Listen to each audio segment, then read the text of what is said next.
Hi, my name is Silas Day. I'm 25 and I live in Oklahoma City at 12th and Walker in Midtown.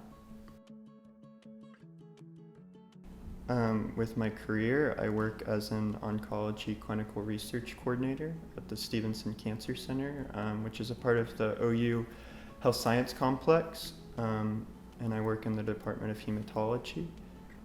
Um, Personally, I am married and I live at 12th and Walker in a studio apartment with my wife, who works at St. Anthony's, and that's what we do. So as a clinical research coordinator, I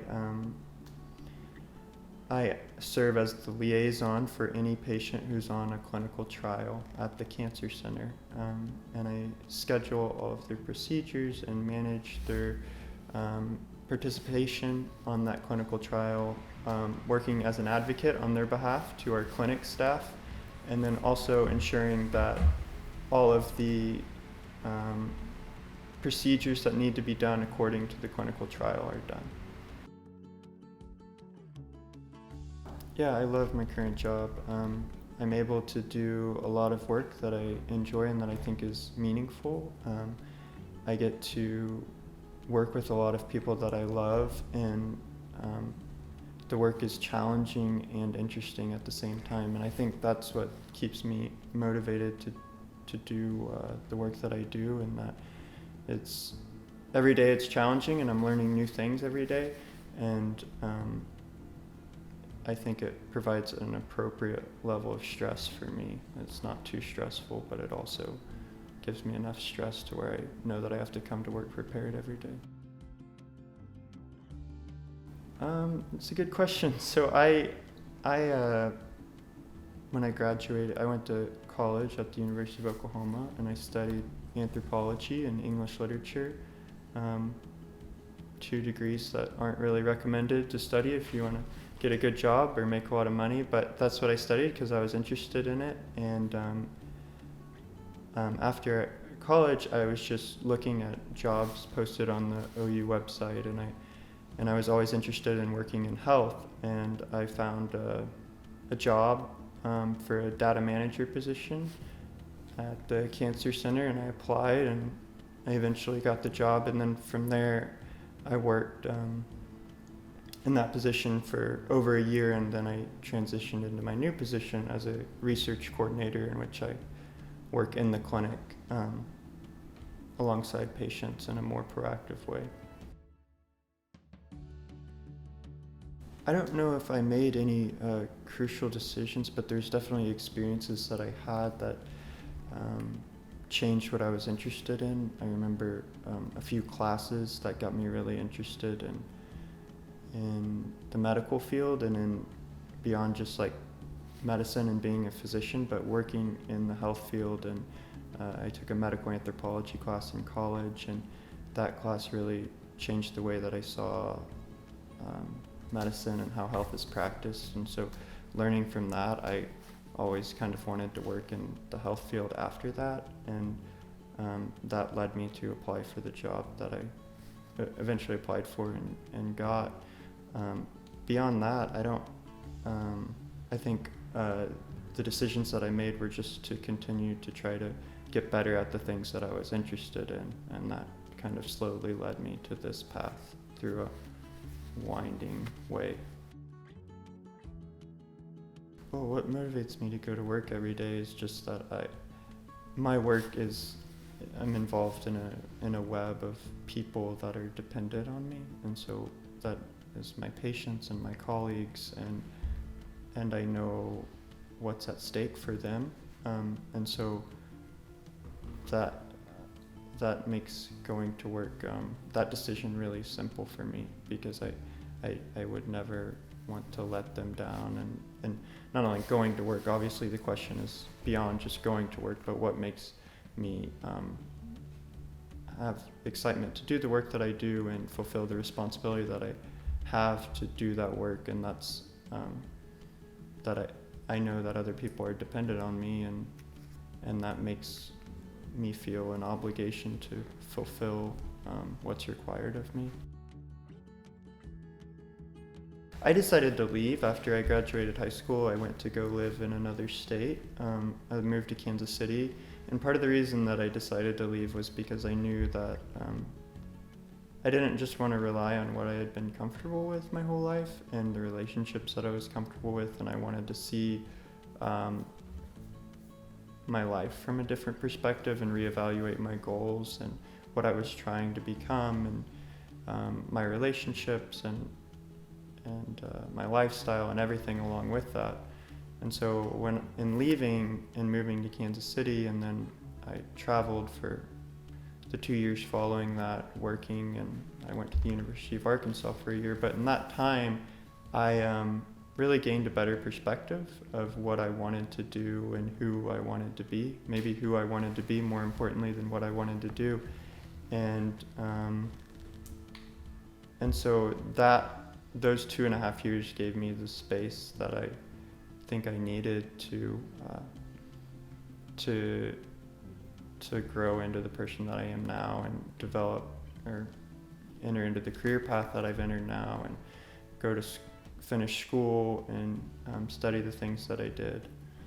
And so I think that getting away gave me some space, and I don't know that that's what everyone needs to do, certainly not, but for me it was really helpful to leave in order to have a better perspective of what I valued in life. In both of those cases, it was very practical decisions. I went to Kansas City because I had a football scholarship to go there, and so it was really affordable for me to go to school there. And I went to Arkansas because of cost as well. And so those are the two main driving forces of those decisions. Outside of wanting to get away, it was just those were spaces where I could get away and afford to do it. So when I was in high school, I worked part-time in the summer occasionally, working for my dad's company in tree work. And then when I was in college, I worked a variety of different jobs. Sometimes multiple jobs at the same time. I worked as a server at multiple different restaurants. I worked for a moving company. I worked at Chick-fil-A. I worked my last 2 semesters in college. I worked doing an internship for an academic society. And so yeah, I was always in college. I always had jobs while I was going to school, in order so that I could go to school, because otherwise it didn't seem like it would have been financially reasonable for me to go to school. I have found that working in any field has given me experience that I can build on and transfer those skills into other fields, and like the job that I have now, the customer service skills that I've learned in the restaurant business have been of great benefit to me in the job that I have now. So I studied abroad in Mexico for 6 months, and the primary motivation for that was just I really wanted to learn Spanish. I had studied it for 4 semesters, and I felt like I had a decent knowledge of the language, but I knew that I would never be able to be fluent or be able to use it in a way that would be really helpful for me unless I was immersed in the culture and the language. And so I was at a time where I could do that, and it kind of fit my schedule at the time, as far as graduation and stuff. And so I thought it was a good opportunity. And again, along with leaving to go to Kansas City or Arkansas, it was a time in which I thought getting away would be really helpful for me to give me perspective on the rest of my life. And it was, and it was a great experience, and I was able to learn Spanish and learn about a culture that I wasn't familiar with, and I took a lot away from that. I think listening is probably the most underrated and most important skill in our culture today, especially with the amount of noise and stimulation that we're surrounded by. Being able to really hear someone and pay attention to what they're trying to say is something that we often take for granted, or just skip over.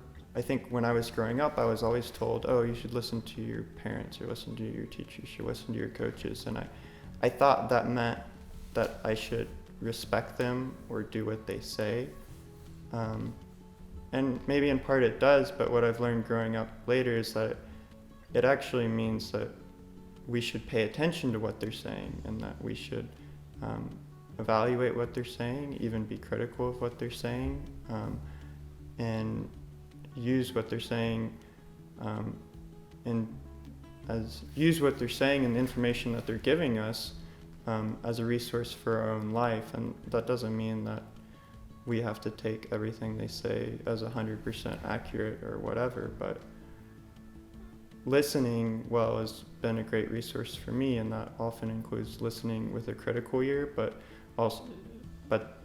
still giving the person the space that they need to say what they want to say. So the advice that I would give to high school freshmen is to follow what you're interested in. I know when I was a freshman, I thought that many of my interests weren't useful or could not be a way to make a living or to further my career, but looking back on it, I don't think that was true, and I think that whatever your interests are, you can use those interests to create a path forward for you in your life, and be willing to put in the time and the practice to get better at the things that you are interested in, whatever that might be, even if it's not respected in your community or your culture or your school, to continue to develop your interests and pursue those, and then be adaptable to change. And as things change in your life and you hit roadblocks, to not see those as the end of the world, but rather as just a lesson to learn from.